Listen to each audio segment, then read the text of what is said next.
Sikizi mademu shida zao ni gani? Kuna demu hadi anaonyeshana uchi yake nini? TikTok. What's wrong with some people? You cannot be serious. Wow. There's no way you can say that you are serious and you are a judge or what. Hizi ni gani? I may not be so clever, but certainly I can see. Kumbe mtu wangu wako hapa. Hii ni mbaya sana. Demo. Rada. Ni aje? Poa sana. Kwani unafanya nini? Nimetulia tu hapa. Ujaenda kuwatch ball? Sasa unajua mimi sikuangi fan wa ball.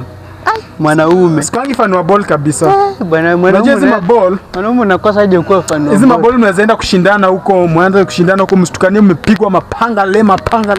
Na hata unaweza watch kwa na simu yako ukifungua simu. Hata ukinuza mambo na ball sijui hata mchezaji hata mmoja hapa Kenya. Sikuangi fan wa ball ukweli. Basi inafaa tu kuombe. Na umesikia hii story na trend? Hata ndo nimekuwa nasoma hapa story na trend bana tidem. Madem kwa nini Nairobi hawavai ngoda? Nimefika kwa hiyo ni nini?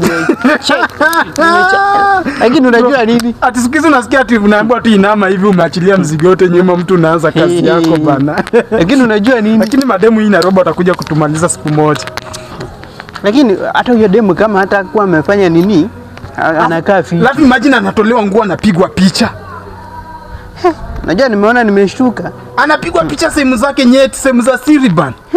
Hadi uliona zile nyashi mafurumbanya venye zilikuwa nyeupe. Nimeshtuka. Lakini hapa tuendelee kupiga story. Story ni nice bana. Lakini unajua hata nilikuwa naenda mahali. Lakini huyo demu amejaribia sifa zake. Ama unaonaje? Amejaribia lakini sasa unajua. Lakini unajua ule mwanaume hana makosa. Ule mwanaume hana makosa kabisa. Makosa yake ni kupost. Juu hata ukiangalia ule demu alikuwa anaingiza mkono wake kwa msolombo ya ule jamaa kishika. Anashika anamuuliza ati isimami. Alikuwa anamwambia isimami. Sema one time. Anamwambia bana, tena anamwambia tutaenda tuko kwa lodging itasimama. Jehova. Unajua madem sometimes wakionanga mtu ako na pesa, wanaweza cheza na wewe vinyo unataka. Basi sasa unajua mimi kitu nawaambia ni nini? Siku hizi hata wasipost tukaweza tumechoka nazo, tunaziona sana. Alafu siku hizi hao mademu wa siku hizi waaminiki.